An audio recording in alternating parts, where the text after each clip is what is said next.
Então, bom dia. Vamos dar início a mais uma aula da nossa Academia da Pesquisa Clínica do CPET. E hoje vamos falar de população do estudo. Em um projeto de pesquisa, retomando um pouquinho, em um projeto de pesquisa tem perguntas que devem ser respondidas.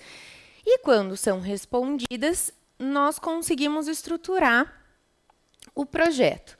Nós já vimos o quem na aula passada com a doutora Mirella, sendo a pergunta de pesquisa, a qual deve ser baseada na contextualização, né, no com base em quê, na justificativa, que é o porquê, e o objetivo, para que fazer essa pesquisa, né? Agora, damos seguimento com o quem, ou seja, a população em estudo, que é o alvo da nossa aula de hoje. Na sequência, a doutora Amanda falará sobre o como, depois temos onde, né, o local e a estrutura, e o quando, o cronograma da realização do estudo. Nosso livro de base é o Clinical Thinks and Clinical Research, e que já tivemos, então, a introdução da pesquisa clínica e questões éticas, a seleção da questão da pesquisa, e hoje falaremos sobre população em estudo, com enfoque especial para a definição da população do estudo e amostragem. Então, sobre a definição da população do estudo. Bom, nós sempre, de maneira geral, o pesquisador sabe qual é a população que ele quer estudar no estudo, mas a população macro. Por exemplo, em 2020 e 2021, fizemos vários estudos com COVID, né, com pacientes com COVID. Mas pacientes com COVID, em 2020 e 2021, eram muitos, né? Muita gente no mundo. E por isso, nós temos, então, além da população geral, a população alvo do estudo, que é para onde nós queremos generalizar os resultados do estudo. Nunca conseguimos generalizar para toda uma população, por isso estabelecemos critérios de inclusão, exclusão, para estabelecer uma boa população alvo. Desta população alvo, nós temos a população acessível. Nós tiramos, né, da população-alvo à população acessível para o estudo, né, que deve ser representativa da população-alvo e ter concordância com os critérios de caracterização global desta população-alvo. E da população acessível, tiramos, então, a amostra do estudo. Isso vai ficando claro no decorrer do andamento da aula. Algumas questões são importantes para a definição dessa população do estudo, especialmente aqui falando sobre ensaios clínicos randomizados. Então, a fase do ensaio clínico é importante, além da resposta ao tratamento, relacionada normalmente com a eficácia do tratamento, a segurança e questões de validade interna e externa e generalização. Para além disso, temos também que nos atentar com relação à factibilidade do recrutamento desta população-alvo pretendida, né, população acessível pretendida, além de adesão ao tratamento e o segmento desses participantes. Quanto à fase do estudo, né, que é um critério bem importante.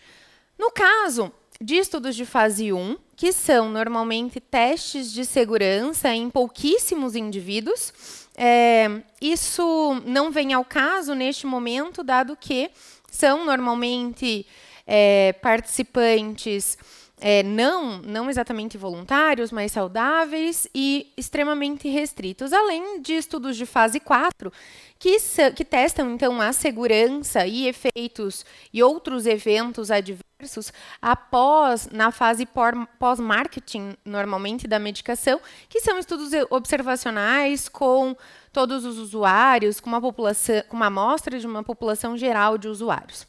O que nos interessa mais especificamente aqui são as fases 2 e 3 de estudos como critério para a seleção da população acessível em relação a uma população alvo do estudo. Estudos de fase 2, eles primeiro testam, o primeiro teste de segurança e eficácia de uma medicação, por exemplo. Vamos usar um exemplo aqui de uma medicação. E isso se faz em uma pequena amostra, para saber se isso deve seguir para uma amostra maior e uma análise de eficácia numa amostra maior aí de doentes. Neste sentido, os critérios de elegibilidade, então inclusão e exclusão, eles devem ser mais restritos, para que nós tenhamos um poder estatístico maior para identificar pequenos sinais de variação e de eficácia nesta amostra reduzida, dado que a ideia de um estudo fase 2 é ter uma amostra reduzida antes de expor toda uma amostra maior, né, de pacientes para essa nova medicação, como exemplo. Já no fase 3, a ideia é efetivamente a eficácia e a segurança aí para poder generalizar para a população alvo da intervenção.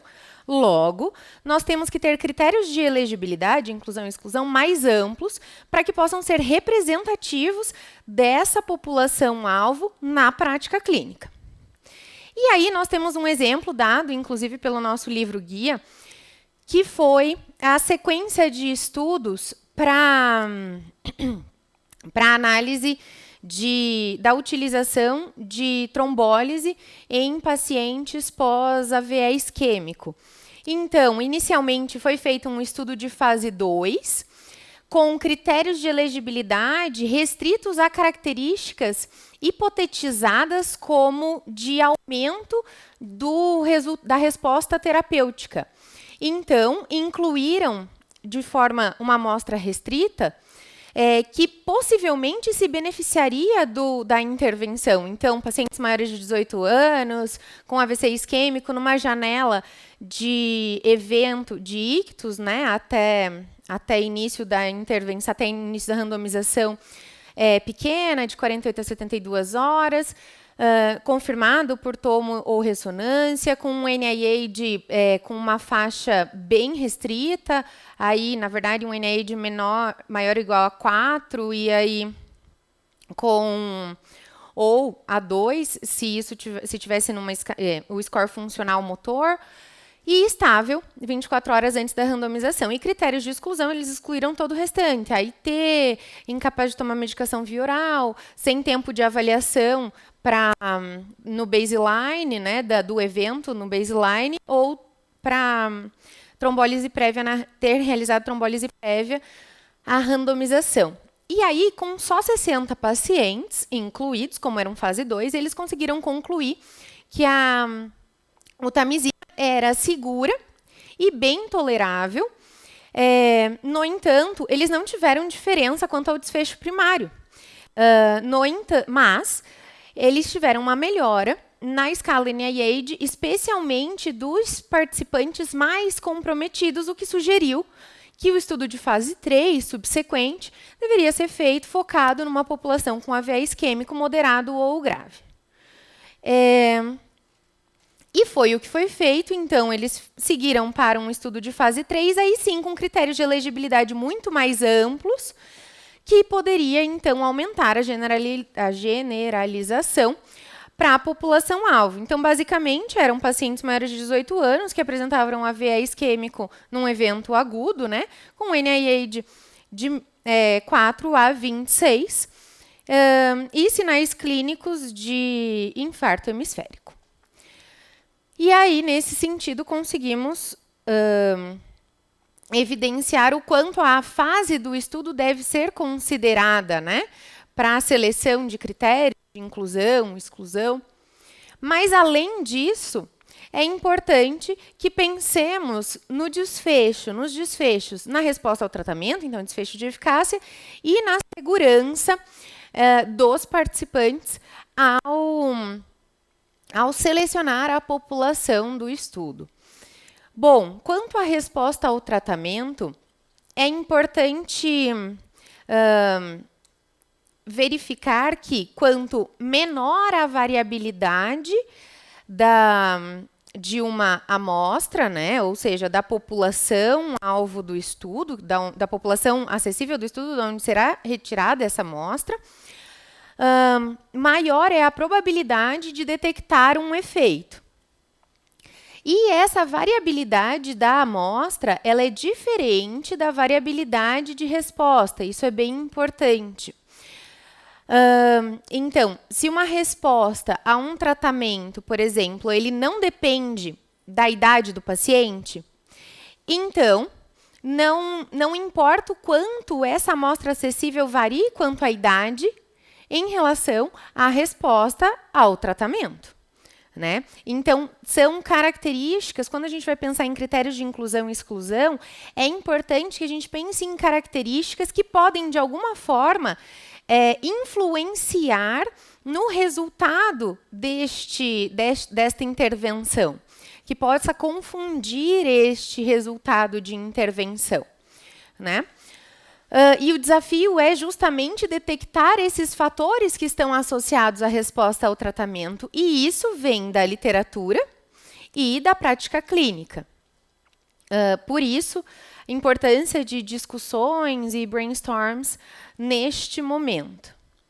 Além disso, outro foco a ser considerado neste momento de escolha da população e de critérios de elegibilidade é a segurança dos participantes de um ensaio clínico. Então, o ensaio clínico ele deve excluir características que possam comprometer a segurança de um participante. Isso só não se aplica quando são projetos específicos para verificar a segurança em uma população específica. Exemplo, normalmente excluímos gestantes de estudos fase 3 de uma droga nova. Só não excluímos gestantes quando a ideia é testar exatamente aquela droga para gestantes, ok? Além disso, é importante considerar a validade interna e externa e a generalização dos resultados para a população-alvo, quando consideramos a escolha, né, dessa população acessível, ou população foco do estudo.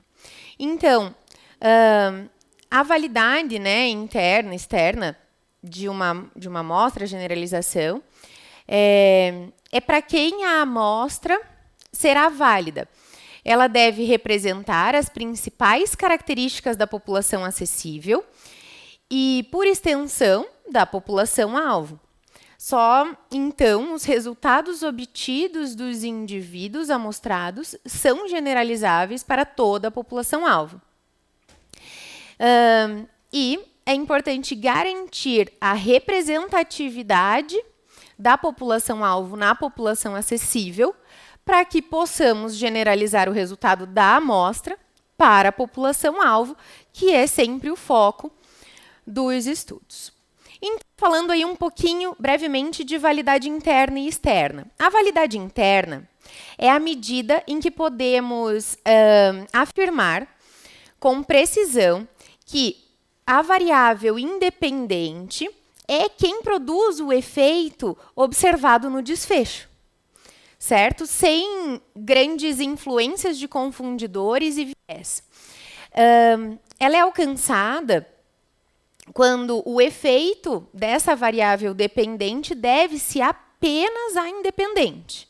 Quando conseguimos controlar confundidores e não temos grandes vieses nem de seleção, nem de aferição. Logo, quando falamos de validade interna, falamos da qualidade do estudo em si, e não do seu potencial de ser generalizado para a população, e sim de que aqueles resultados são válidos para aquela amostra, né? Então, quando nós temos uma amostra pequena, né, estreita, uma amostra com critérios de inclusão e exclusão estreitos, ela é uma amostra muito mais homogênea. Quando eu tenho uma amostra mais homogênea, eu tenho uma maior validade interna. Porque eu tenho uma menor variabilidade nas respostas, intervalos de confiança mais estreitos, eu tenho um poder do estudo maior e eu tenho uma maior disseminação, uma maior distinção dos efeitos de possíveis vieses e do acaso do próprio efeito do fator que eu estou investigando, seja ele o efeito de uma medicação nova, por exemplo, no caso de um ensaio clínico. E eu tenho uma menor viabilidade do recrutamento. Porque se eu instituo muitos critérios de inclusão e exclusão, eu tenho mais dificuldade de ter uma amostra, de ter pacientes nessa população acessível que contenham todos esses critérios. A gente vê isso com frequência nos estudos que nós realizamos aqui. O que ameaça a validade interna? Vieses e confundidores. Já a validade externa é a capacidade de generalizar os resultados do estudo com essa determinada amostra para a população-alvo sem enviesamentos. Ele depende da representatividade da amostra com relação à população-alvo. E esta representatividade, ela depende da aplicação de uma estratégia de amostragem adequada, além da natureza da população que estamos estudando, mas ela não depende de sua dimensão. E isso é um erro comum, assim, de se dizer. Então a validade externa nós resolvemos quando aumentamos a amostra. Não, nós não resolvemos validade externa quando aumentamos a amostra se essa seleção de amostra for enviesada. Uma amostra, e aí assim, quando nós temos uma amostra ampla e heterogênea, ou seja, com poucos critérios de inclusão e exclusão, nós aumentamos a validade externa. Por quê? Porque temos mais chance de cobrir todas essas características da população. No entanto, temos resultados menos significativos, né, menos específicos para essa população, ou precisamos de uma amostra maior para poder contemplar toda essa característica da população. Então, num resumo, precisamos considerar, para definir a população e a amostra desta população. Então, precisamos considerar a fase do estudo, a resposta ao tratamento, a segurança dos participantes, dos possíveis participantes, e a validade interna e externa. Com isso, considerando na população-alvo, que é o grupo maior que pode responder à questão do estudo, e frente a uma análise de custo-efetividade de critérios de inclusão e exclusão, considerando assim a factibilidade do estudo, vemos que é para esta população-alvo, e é desta população-alvo, que observamos as variáveis que coletamos no estudo e de onde temos os parâmetros que são os valores reais que queremos investigar. Então, desta população-alvo, no momento do delineamento, chegamos a aplicados os critérios de inclusão e exclusão, ou seja, critérios de elegibilidade, chegamos a uma população acessível, que é um subgrupo representativo da população-alvo, que é acessível tempo e geograficamente. Aí, após o delineamento, na implementação do estudo, durante o processo, temos o processo de amostragem e recrutamento, e então estabelecemos a amostra do estudo, ou aqui chamada de população do estudo, que é um subgrupo da população acessível que participa no estudo. É na amostra que nós temos as estimativas dos parâmetros reais da população. É aqui que nós temos a estatística descritiva, os valores da amostra que, subsequentemente, inferiremos estatisticamente, ou seja, faremos a generalização a partir desses dados da amostra para resultados para a população-alvo por meio de estimativas de probabilidade, por meio de análises estatísticas.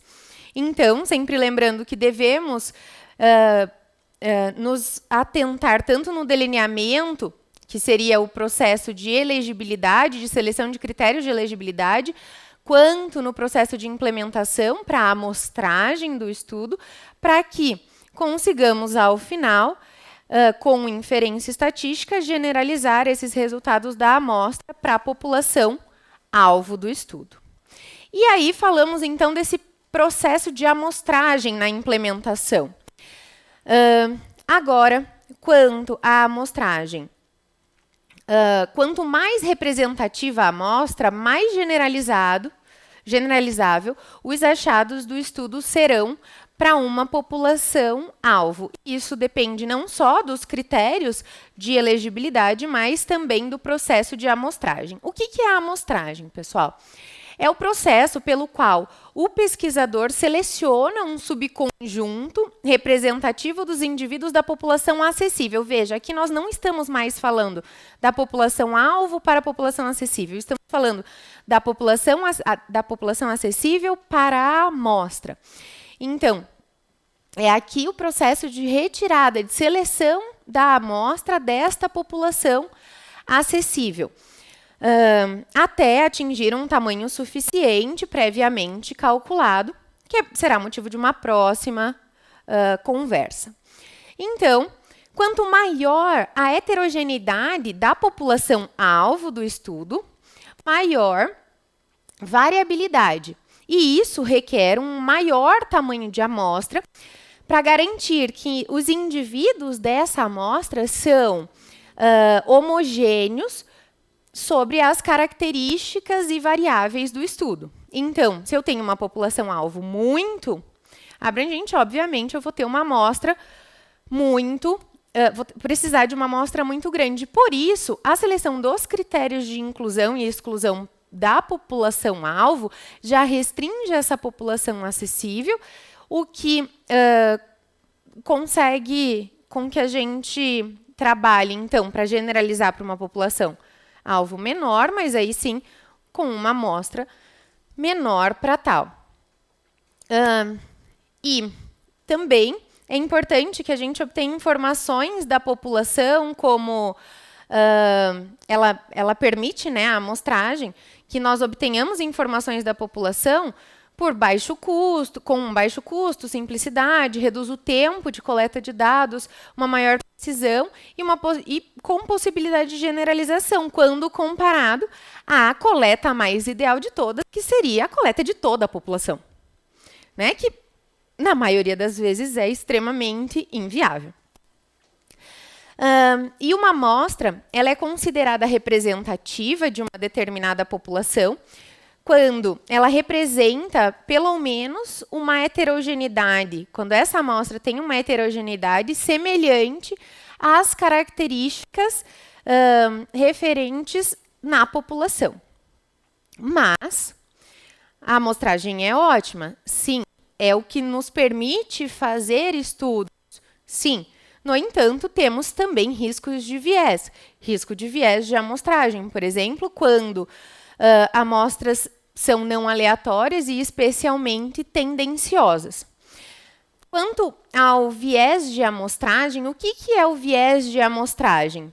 E não vamos confundir com viés de seleção. O viés de amostragem é quando o recrutamento de uma população acessível é feito de forma não aleatória, que gera desequilíbrio de características e atributos na amostra do que é encontrado na população alvo, né? O que compromete a validade externa, que gera uma ou uma superestimação dos resultados e que não pode ser corrigido por aumento no tamanho da amostra, porque se a amostragem, a forma de retirar o participante lá da população acessível é enviesado sistematicamente, se a gente aumentar e manter essa sistematização de viés, isso não se corrigirá. E para mitigar isso, temos o emprego de técnicas de amostragem especialmente as probabilísticas. Digo, não confundir com viés de seleção, porque viés de seleção é quando,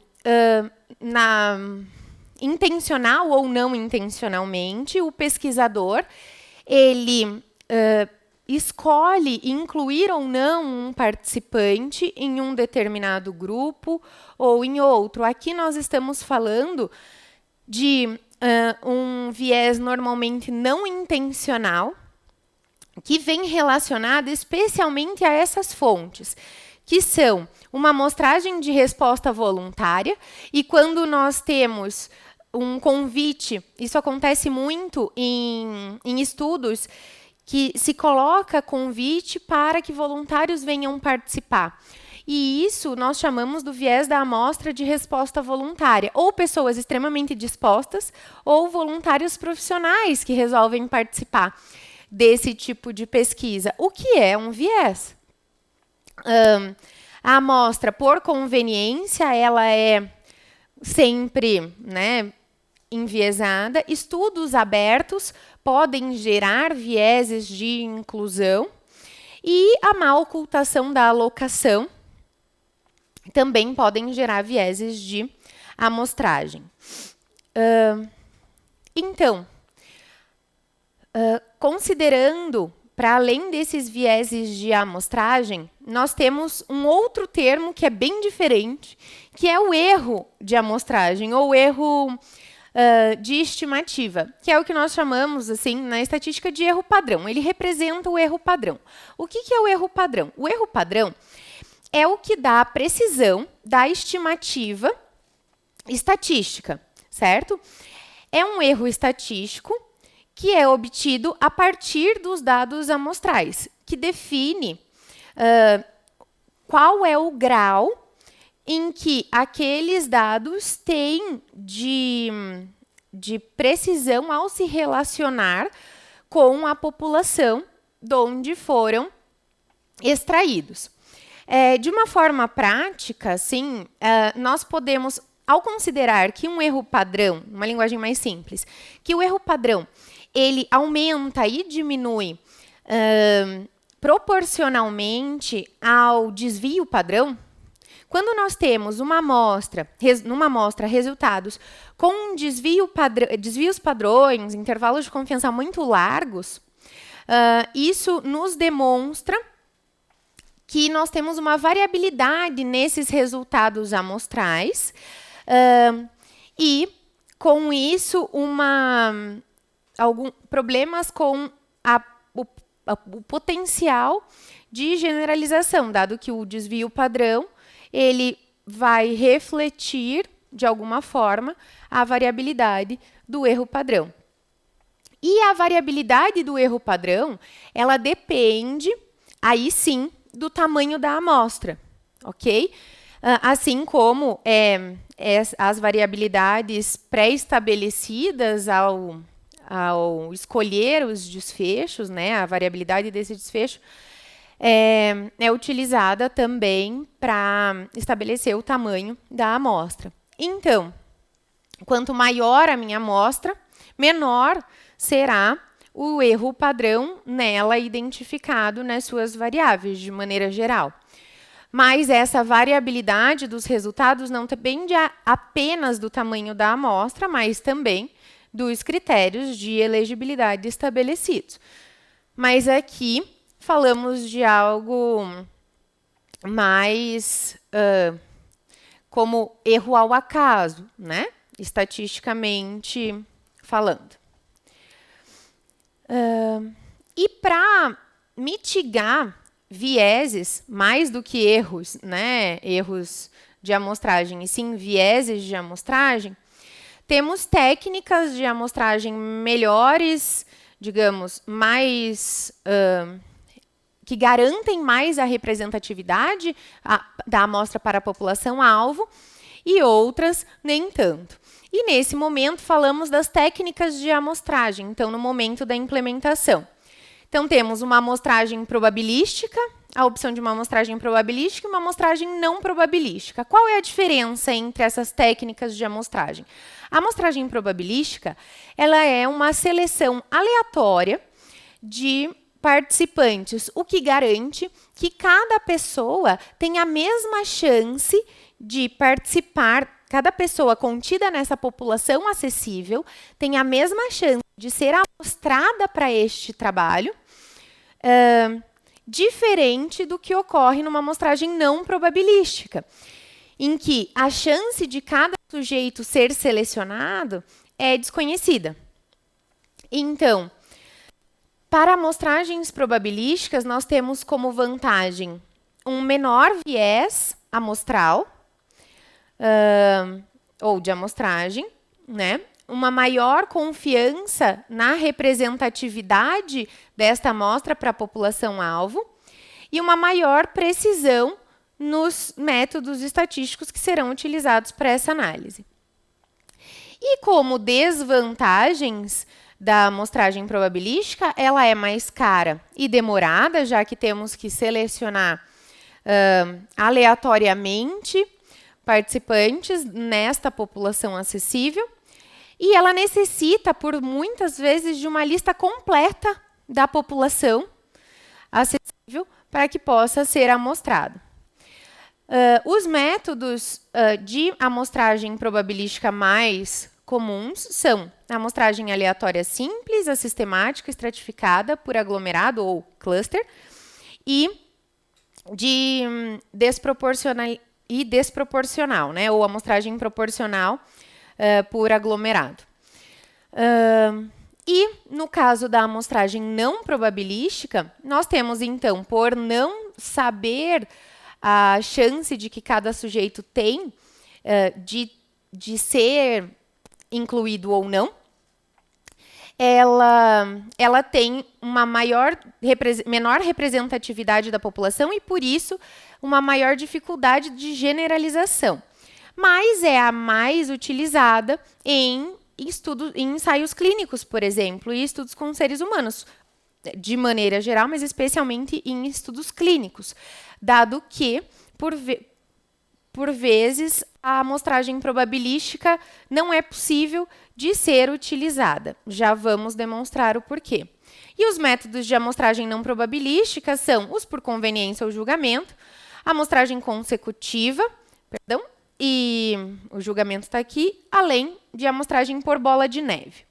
Quanto às técnicas de amostragem probabilística, a amostragem aleatória simples é quando, ao conhecer toda a população acessível, ela é numerada e aleatoriamente é sorteado, né, cada participante desta lista para ser amostrado no estudo. E aí, cada indivíduo da população tem a mesma chance de participar ou não do estudo, de ser amostrado ou não no estudo. A amostragem aleatória simples é aquela mais utilizada em pesquisas eleitorais, por exemplo, em análises do Ibope, em que são feitas listas de telefone com números reais, né? E aí, aleatoriamente, são selecionados quais números vão ser ligados. Então, 2.000 pessoas foram entrevistadas em uma amostragem aleatória simples. Ok? Vantagens. Ela é fácil e pode ser feita até manualmente, essa lista. É ideal para caracterizar a população. No entanto, ela requer uma lista completa da população, o que já nos indica que ela é completamente inviável para os nossos estudos com pacientes, por exemplo. A amostragem sistemática é quando nós temos um conjunto de participantes, então, que são listados, selecionados a partir de uma lista completa da população, e, em seguida, nós estabelecemos intervalos para retirada, né, para seleção dessa amostra, ok? Acontece muito quando eu quero saber o perfil e eu tenho uma amostra já grande, por exemplo, quero saber num período todo, número de novos internamentos, aí poderíamos fazer uma amostragem sistemática, em que eu não coleto num período, coleto no outro, não coleto num período, coleto no outro. Numa amostragem, neste caso, por exemplo, numa amostragem sistemática, ela seria fácil, seria, né, ideal para grandes populações-alvo, e garante, então, que todos os indivíduos na faixa ali seriam incluídos. No entanto, neste exemplo que eu dei do pronto-socorro, entendemos que é uma população aí que tem uma periodicidade de eventos na população. A gente sabe que tem mais acidentes acontecendo em períodos de feriado, que doenças respiratórias são mais frequentes no inverno e assim por diante. Logo, neste caso, esse tipo de amostragem é inadequada, dado que não pegamos alguns momentos e selecionamos outros. E ela pode ser cara e demorada. Então, temos outra estratégia, que é a amostragem estratificada. Quando falamos em amostragem estratificada, é quando de uma população acessível é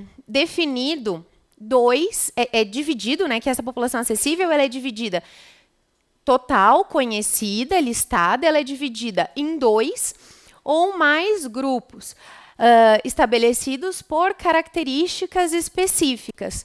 E a amostragem, posteriormente, é feita de forma aleatória simples ou sistemática de cada grupo. Esse tipo de amostragem nos garante que teremos na amostra pessoas com características tanto de um extrato da população acessível quanto de outro extrato. Isso é bem importante e utilizado quando já sabemos a priori da necessidade de realizar análises de subgrupos específicos da população acessível, além de garantir que os indivíduos de todos os estratos estejam contemplados nessa população. E ela tem uma grande precisão mesmo com amostras menores. No entanto, temos como problema que ela precisa de mais dados e informações sobre a população para que possa ser dividido aí nesses estratos. E, às vezes, temos um problema de que teremos mais pessoas em um extrato do que no outro. É neste momento que adotamos, então, a amostragem estratificada proporcional, em que incluímos um número proporcional de participantes de cada um dos estratos. Amostramos um número proporcional de participantes de cada extrato. Ainda na amostragem probabilística, temos a chamada amostragem em cluster, que é a seleção sucessiva, né, de amostras aleatórias de unidades naturais, unidades significativas, que podem ser escolas, cidades, UTIs, né? Então, como que é feito isso? Em resumo, primeiro, nós precisamos identificar a unidade de estudo, ou seja, o cluster. E aí, dentro desta unidade, selecionamos, então, aleatoriamente, os participantes que serão incluídos no estudo. Então, todo esse cluster, ele é triado para inclusão neste estudo. As vantagens da amostragem em cluster é que ela é ideal para a população alvo grande, ela dispensa listas prévias de toda a população, como é o caso das outras amostragens probabilísticas. Então, ela é mais barata, mais rápida. E, se os clusters forem diferentes substancialmente e suficientemente para representar toda a população-alvo, ela, então, poderá ser eficaz para representar toda a população-alvo. Mas, quando a gente fala em cluster, a gente tem uma perda de precisão. E podemos ter, então, uma amostragem tendenciosa a depender dos critérios de seleção para o cluster. E temos, então, as amostragens não probabilísticas, que têm como grande problema terem menor representatividade da população. Neste caso, temos, como falamos, a amostragem por conveniência, a amostragem consecutiva e a amostragem em bola de neve. No caso da amostragem por conveniência, ela é assim. Foi selecionado dentro de uma população acessível, por conveniência, participantes para uma amostra, né? Pela facilidade de acesso a esse participante. Então, por conveniência, estarei no hospital só às segundas-feiras. Então, por conveniência, seleciono pacientes internados só na segunda-feira, né? A vantagem é que ela é prática e que ela pode ser utilizada quando nenhuma das outras técnicas probabilísticas ou não probabilísticas podem ser utilizadas. Mas ela tem um grande potencial de viés amostral e é impossível avaliar o grau desse viés amostral. E ela tem uma baixa validade externa.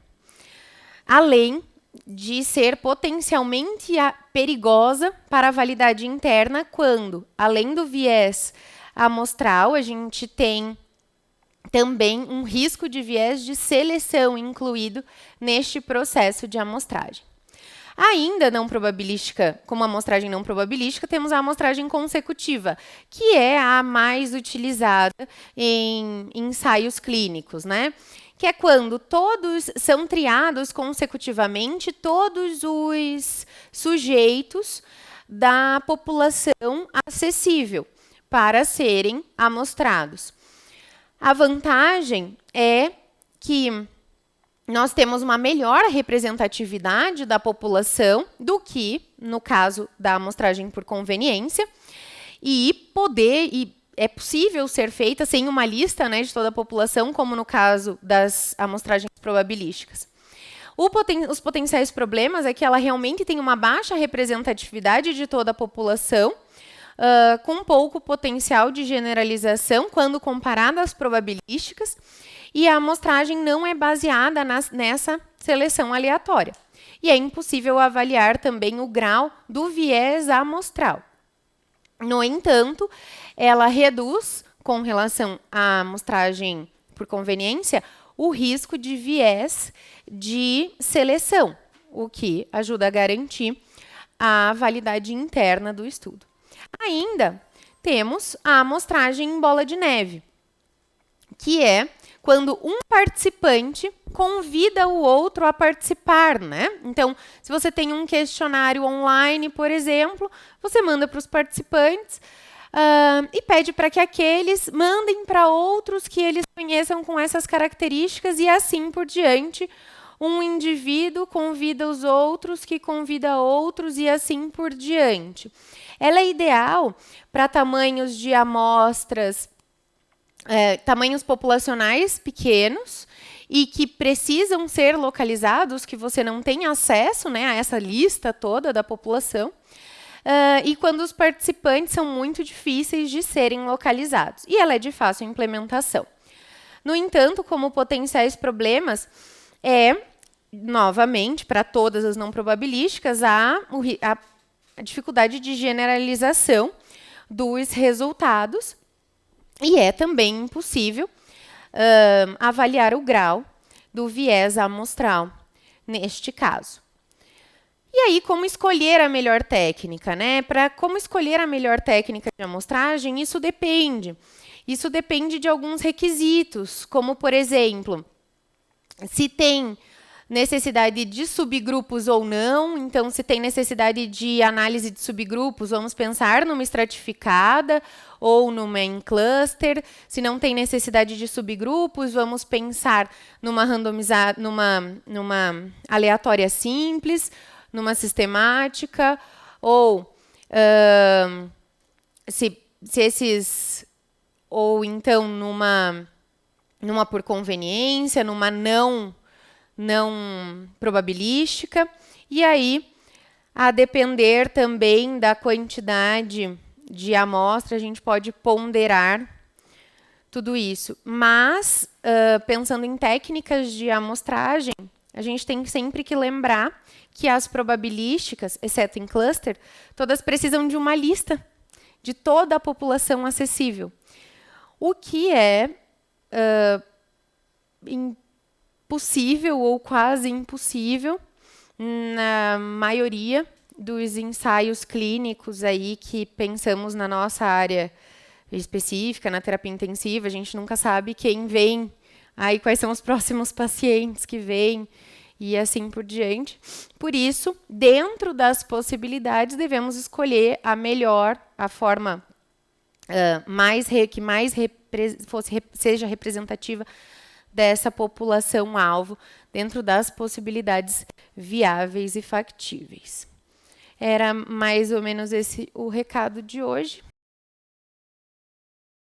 Na verdade, aqui nessa apresentação, obviamente, a gente não colocou todos os critérios, né? Nem de inclusão, nem de exclusão, especialmente nesse exemplo, né?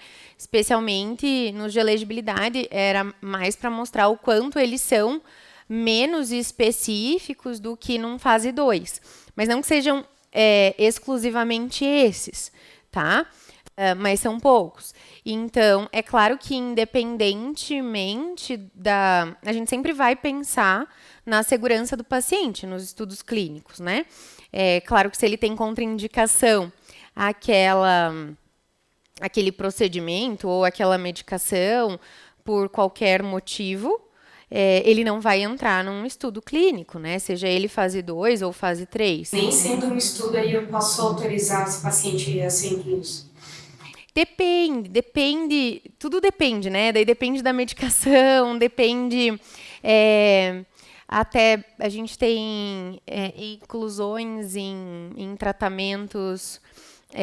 Doutor, se o senhor me ajuda, como chama quando a gente tem tratamento por. Que é quando realmente a pessoa não tem outra opção de tratamento e. Obrigada, doutor, por compaixão, enfim, tem várias, né, a gente tem que sempre ponderar a situação do próprio estudo, riscos e benefícios da droga, entre outros. E tudo isso é muito bem apresentado em termos de consentimento, né, para cada novo ensaio clínico. Tudo isso tem que ser muito bem estabelecido, né? Mas sim, a segurança, ela deve ser sempre o critério primeiro lá a ser listado pelo pesquisador quando a gente vai pensar em critérios de exclusão, né? Por acaso a tua pesquisa chegou a um ponto assim, não, é seguro. Aí, para chegar nessa população, é só por validade externa, né? Depois, para mudar a técnica, já que ele não foi incluído no estudo. Então, existem várias fases de estudos para populações diferentes, né? Lembra quando eu falei que algumas populações que são claramente de risco, por exemplo, os gestantes, elas são incluídas sim, porque senão a gente nunca ia saber se aquele medicamento pode ou não para gestante. Mas em outra fase de estudo, é de novo um fase 3, mas não é um fase 3 para entrada de droga no mercado. Aí, depois disso, se for o caso, se essa população for se beneficiar deste resultado, pode ser feito, sim, um estudo com população específica, e aí essa população de risco, para saber se a droga realmente tem benefícios para essa população. Ela não é incluída num fase 3, num processo de entrada no mercado. Ela é incluída num segundo momento, a partir já de uma análise de segurança e eficácia para a população que vai se beneficiar, mas que não é uma população considerada como claramente vulnerável ou de risco. A primeira delas é que esse capítulo de seleção da amostra, ele veio antes do capítulo de delineamento. Uhum. Na maior parte dos outros livros, a gente primeiro vê o delineamento. Porque o delineamento me parece ser assim, a primeira questão que você levanta na hora que você vai responder a tua pergunta específica da tua pesquisa, né? E, embora as populações, população-alvo, população acessível, população estudo e amostra, elas sirvam para a gente poder estudar em qualquer um dos delineamentos, a maneira como a gente aborda a população acessível, escolhendo a população em estudo e mostrando, ela depende muito do delineamento que a gente vai utilizar. Né? O capítulo do livro é muito dirigido para trials. Acho que o trial acaba ensinando uma série de coisas, obviamente. E muito disso dá para poder aplicar também na hora que a gente faz corte, que a gente separa as populações não pela intervenção, mas pelos fatores de estudos. Os estudos de caso controle também. Mas, enfim, a maneira como a gente escolhe a população estudo e amostra, ela tem um pouco de peculiaridade para cada um dos delineamentos. Faria mais sentido a gente ter visto o delineamento antes e não a seleção da população. Tentei até não entrar muito, né, nas fases do estudo, porque vai ser feito no delineamento, mas realmente é meio difícil. E, dando sequência, acho que é fundamental, na hora que você vai fazer a seleção da amostra, que você tenha essa percepção dessas 3 ou 4 populações. A população alvo, a população acessível, a população em estudo. Na maneira como você amostra a população em estudo. Em grande parte dos estudos, a população em estudo é igual à da amostra. Mas eu acho legal separar essas populações em 4. Né? População alvo, geralmente, a gente não aborda, porque ela está no mundo. Né? Mas a gente tem que ter sempre ela como a nossa perspectiva, tentando dar um pouquinho de especificidade para essa discussão. Quando a gente fala em população acessível, nós estamos falando das populações das UTIs que a gente atende. Isso serve para quem está fazendo endocrinologia, para o ambulatório que ele atende, para cardiologia, os doentes que ele atende. Ele não consegue ter acesso à população alvo, ele só consegue ter acesso à população que ele atende. Quando um estudo desses internacionais, que eles vão escolher vários centros, tem alguém lá em cima que está dizendo assim, puxa vida, aquele centro lá no Paraná, ele vai abordar uma população acessível, ele quer saber quem é a nossa população aqui. E, muito provavelmente, eles estão pensando em ter vários centros que possam ter várias populações acessíveis um pouco diferentes uma das outras, para que elas sejam muito representativas da população-alvo. Senão ela fica muito enviesada, né? Por mais que a gente imagina, mesmo aqui, tendo, sei lá, 10 unidades de terapia intensiva, 12, a gente tem uma população muito específica, muito diferente da população de doentes críticos como um todo. Então, isso já é um potencial. A gente só consegue fazer estudo nessa nossa população, que não é exatamente a população-alvo como um todo. Disso, a gente tem que tirar uma população em estudo. Geralmente vem através dos critérios de inclusão, dos critérios de exclusão. Os critérios de inclusão e os critérios de exclusão definem da população acessível a população em estudo que você efetivamente quer estudar. E aí depende muito da fase do estudo que você está. Né? A gente faz muito estudo de fase 3, muito estudo de efetividade, que a gente põe uma variedade relativamente ampla de doentes. Mas esses estudos precisam de estar embasados em estudos prévios, um número menor de doentes, que mostrou que aquela intervenção realmente ela é eficaz. Ela sendo eficaz, ela pode ter efetividade numa população em que a gente vai definir critérios de inclusão e os critérios de exclusão. Os critérios de inclusão são importantes porque definem a situação clínica na qual a tua intervenção vai dizer se funciona administrada de uma forma generalizada ou não. Os critérios de exclusão servem para dar segurança para o doente. Então a gente procura nos critérios de exclusão eliminar aqueles doentes que teriam mais risco potencial do que benefício com a intervenção. Né? Um estudo de fase 3, habitualmente ele tem um número enorme de critérios de exclusão. Tem 20, 30 critérios de exclusão. Né? E na hora que você está fazendo, por exemplo, um anticoagulante, um fibrinolítico, você primeiro precisa, numa fase inicial, demonstrar que aquela droga tem efetividade para um grupo que tem baixo risco de ter a droga. Então, os teus critérios de exclusão eliminam os doentes que têm sangramento ativo, que tiveram a veia hemorrágica, que têm úlcera ativa, etc. E tal. Isso não significa que 10 anos depois se demonstrou que essa população se beneficia. Você quer ampliar um pouco?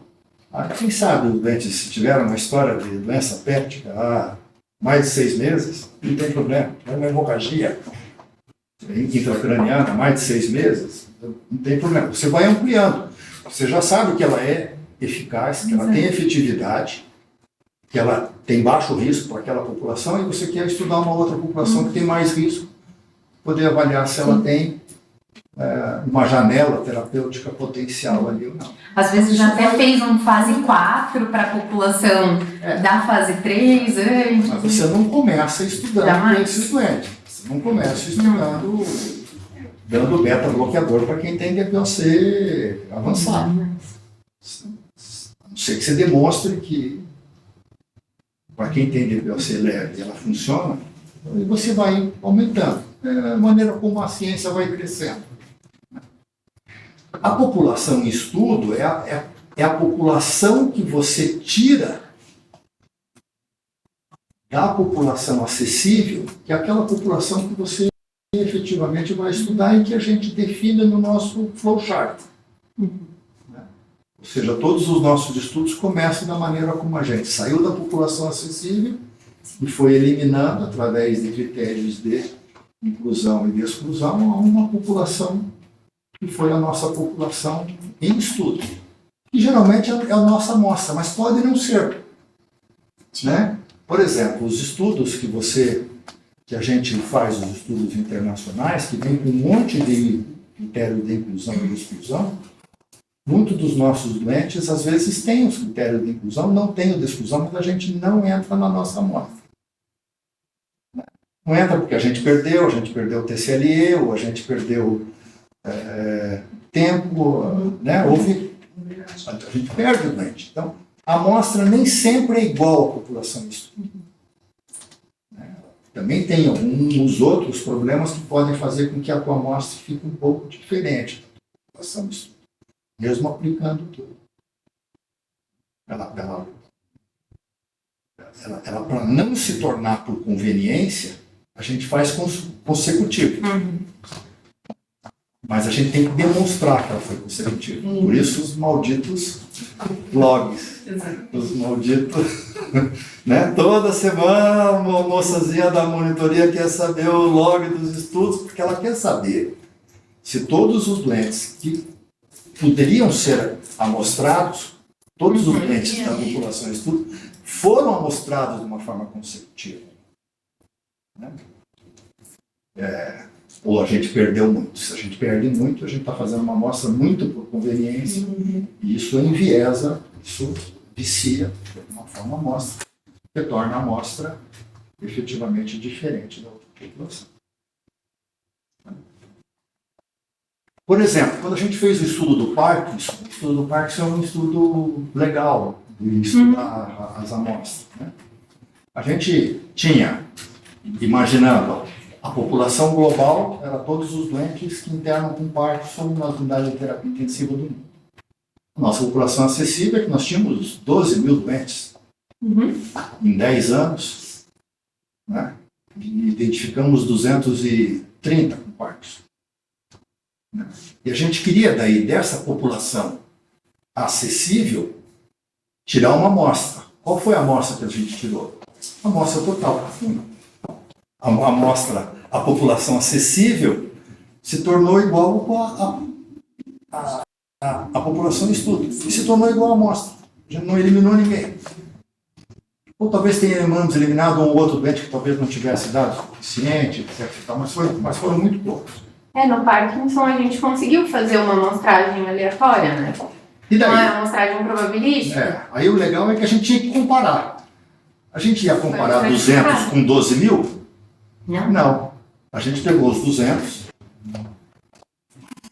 Os 200 a gente classificou por idade, por sexo. E foi para os 12 mil. Pegamos toda a população dos 12 mil que tinham idade e tinham o mesmo sexo, idades com uma variação de mais 2 ou menos 2. Separamos, essa população deve ter dado mais ou menos uns 1.000 pacientes. E aí, aleatoriamente, a gente selecionou Dessa população. 2 para 1. Né? Para cada paciente, a gente selecionou dois controles. Então, a gente não utilizou a amostragem estratificada para a população inteira, Não. só para o nosso controle. Para fazer com que o nosso controle se tornasse o mais parecido possível Com com os casos. os casos, só que eles não tinham Parkinson. Eles Exato. eram, né, semelhantes nas outras coisas. Então, a gente tem a oportunidade de poder fazer isso utilizando um banco de dados inteiro, grande, e eventualmente até não fazer só amostras consecutivas, não só fazendo amostras, fugindo da amostra de referência o máximo possível, mas fazendo uma tentativa de uma amostragem probabilística. Ó, é uma amostra em cima da tua população em estudo. Nem sempre a tua amostra é a população em estudo. Então, separar um pouco isso é legal, porque a gente fica com essas 4 populações, isso dá uma ideia bastante mais clara, racional do que a gente está fazendo em cada um dos estudos. Quer falar alguma coisa?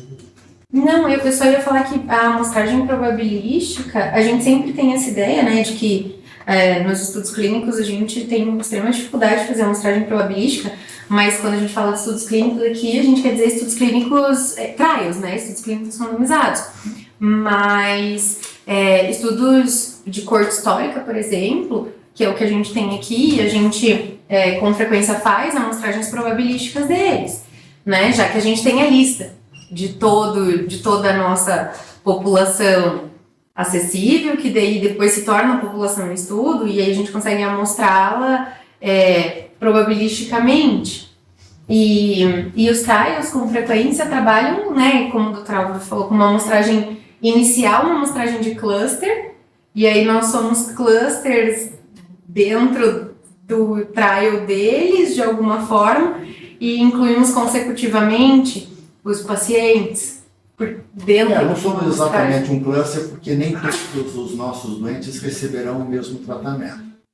Sim. Né? Aqui na amostragem do cluster, por exemplo, o Rosa, é o nome dele? O Regis Rosa utilizou isso naquele estudo em que foi feita a avaliação, por exemplo, do A1C-PET por dia. Né? Não é um A1C-PET por dia, mas uma abordagem assim. Né? Então, seria difícil a gente pegar uma unidade de terapia intensiva e para um doente, do doente 1 eu faço um CPET por dia, do doente 2 eu não faço, no 3 eu não faço. Então é melhor você randomizar a UTI. Então todos os da UTI 1 fazem um CPET por dia. Todos os da UTI 2 não fazem, são um CPET por dia. Há uma randomização, mas não do doente. Sim da unidade, a unidade de estudo aqui não é o paciente, e sim a unidade de terapia intensiva. Eu poderia, eventualmente, randomizar um ambulatório. E todos os doentes de um determinado ambulatório de cardiologia vão receber uma determinada intervenção. Todos os doentes de um outro ambulatório vão receber um outro. Né? Isso teria problemas, porque os ambulatórios não são iguais, mas se eu tiver bastante ambulatório, muito provavelmente você tem uma distribuição aleatória das variáveis que são importantes. Então, doutor, sabe que isso eu fiquei com uma dúvida quando eu estava estudando o capítulo, e aí até fui pesquisar se a amostragem em cluster era a mesma coisa da randomização em cluster. E aí... Pode ser randomizado ou não. Sim. né? Pode haver uma randomização, ele tem todas as unidades de terapia intensiva e ele escolhe aleatoriamente quem é a unidade que vai fazer isso, quem que é a unidade que vai fazer aquilo. A randomização não diz respeito à maneira como você faz isso tem a ver com a seleção, obviamente, né? Mas você pode fazer essa seleção do cluster de uma forma conveniente, ou pode fazer essa de uma forma aleatória. Se ela é feita de uma forma aleatória, ela é uma randomização, né? Quando você entra no estudo, você não sabe a tua unidade para qual intervenção ela vai cair. De repente vem lá o seu, olha, essa unidade você vai fazer o que você faz na prática clínica habitualmente. Por quê? Porque a unidade em estudo não é o paciente. A unidade em estudo é o grupo, né? O que mais? Perguntas. Marcelo, você que é estatístico, deve ter um monte de coisa. Doutor, vamos lá. A seleção da amostra tem muito a ver com...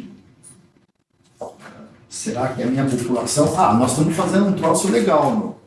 Tentando fazer, né, com o nosso BioCPET, né? O ideal do BioCPET é de que todos os doentes que entraram na corte da hiperglicemia, a gente aleatoriamente escolhesse 40 doentes dos 800 que prospectivamente seriam selecionados e dizer assim, esse aqui eu vou medir a insulinemia, eu vou ver se ele tem resistência à insulina. Se essa escolha fosse aleatória ao longo do estudo, muito provavelmente esta amostra seria representativa daquele todo.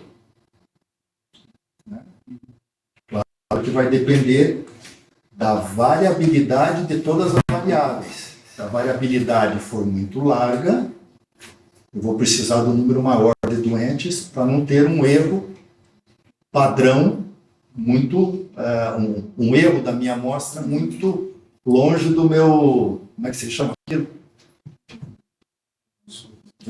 Não, quando você tem a população inteira, você tem O target do quando você tem uma média e tem um desvio padrão da população inteira, você chama isso de... intervalo de confiança, né?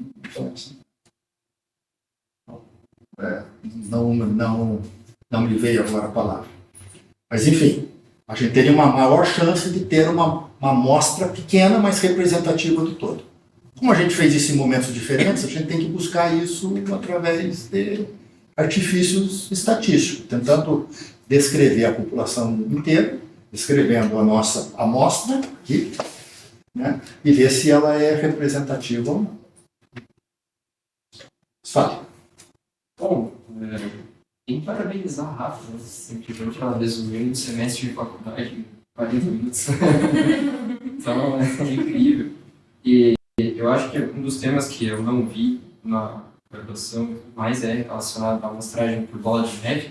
Acho que esse é um tema novo para mim, mas que eu fui procurar algumas coisas e ele é muito semelhante ao que a gente chama de amostragem rara, né? Amostragem probabilística de amostragem rara, de amostra rara. É novo, são coisas novas, né, que a gente vê na amostragem rara, ela não é tão disseminada para todo mundo. A ideia foi proposta em 1990, ou seja, é muito curto o espaço até agora, né? Foi proposta por Thomson.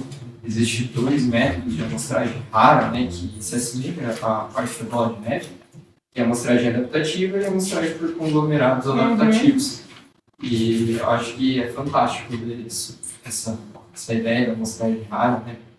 E é um dos temas que todo mundo ali na faculdade vem buscando fazer TCC, pesquisa relacionada a isso, porque está crescendo bastante. E eu achei muito fantástico a ideia da bola de neve. A ideia na amostragem por conglomerados adaptativos, deixa eu tentar disseminar um pouco como que pode ser isso. Se a gente pegar uma área, pegar esse quadrado inteiro aqui, nós vamos ter doenças raras onde está sentado o doutor e mais outros 2 locais, um local aqui, outro ali, e aqui não tem nada. Quando a gente pega a ideia de Thompson, é que a gente pegue um quadrado de iguais lados e coloque em cada área. A partir do momento que você seleciona uma área e existe uma doença rara dentro desse quadrado, a ideia que ele diz é que existe nas vizinhanças também. Por probabilidade, existe nas vizinhanças também. Então você dissemina esse quadrado em cruz, frente, trás, direita e esquerda. E assim você consegue disseminar a maior parte da população em amostragem rara. Então você consegue pegar todo o globo da amostragem rara seguindo esse exemplo, até você fechar o teu parâmetro, até não ter mais ideia você conseguir expandir para os lados. Então essa é a ideia da amostragem de Thompson. It's strange, because besides ever. Interessante. Tenho uma dúvida só, Rafa. É mais uma dúvida mesmo. Pensando na amostragem em bola de neve, eu presumo que o participante ele vai convidar outros, então esses outros participantes eles acabam sendo voluntários. Aí eu entro no risco do viés lá de resposta voluntária, porque normalmente quem é mais proativo a querer participar dos estudos, eles colocam que são indivíduos que tendem a ser mais saudáveis.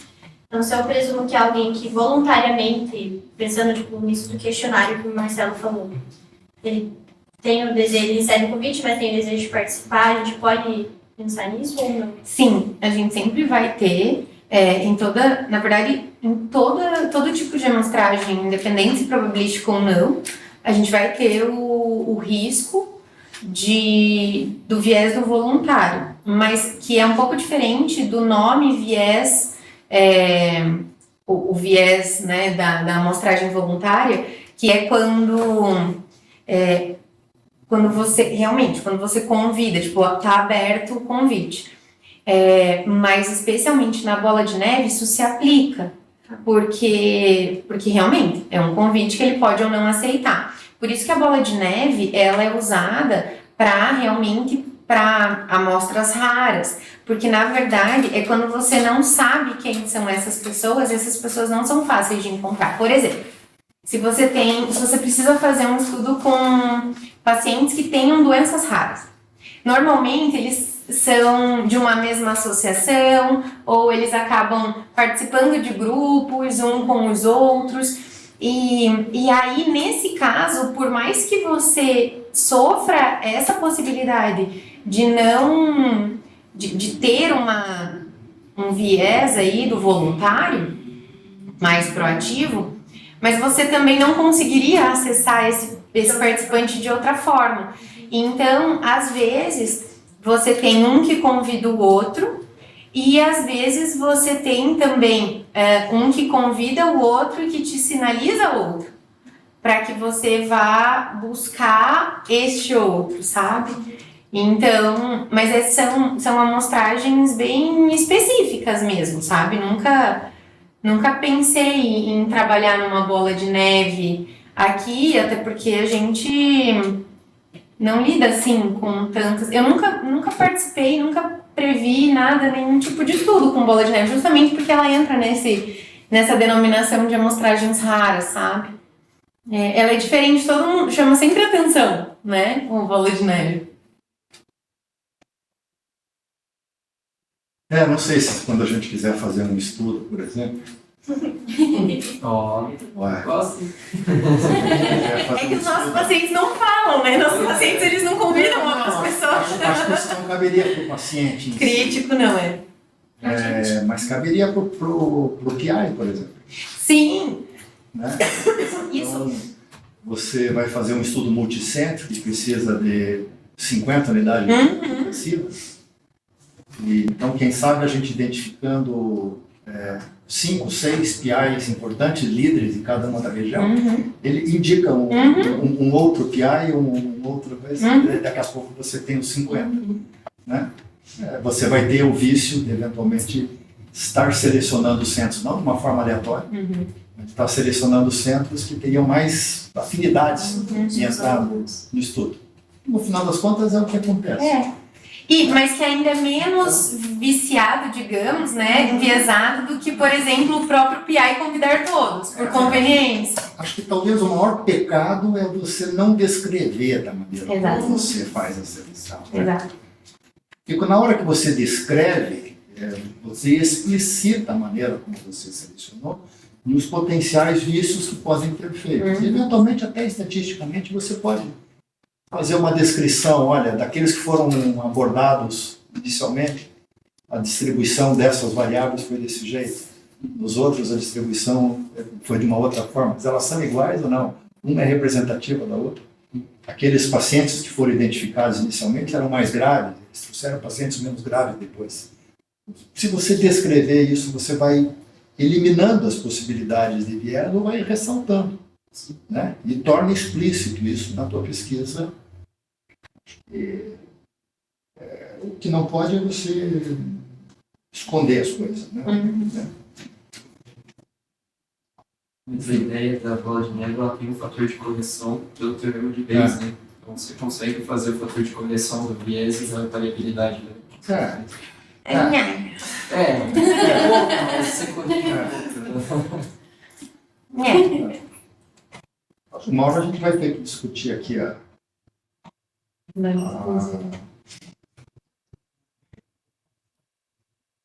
seleção bayesiana da nossa população, né, que vai mudando ao longo do tempo à medida que você vai tendo resultados, né, prévios. Mas depois, quando a gente faz uma definição de critérios de inclusão e de exclusão, ela está baseada nas informações que estão disponíveis naquele momento. 6 meses depois, 12 meses depois, 24 meses depois, as informações mudaram. É muito natural que vá se mudando, né, os critérios de inclusão ou as tuas intervenções em populações que sejam mais suscetíveis a ter benefício e eliminando aqueles que, por futilidade, você não conhecia anteriormente, vai conhecendo posteriormente. Imaginando que isso também se precisa ter uma população grande, né? São estudos que durem um determinado tempo, que você precisa ter muita análise estatística interinas, né?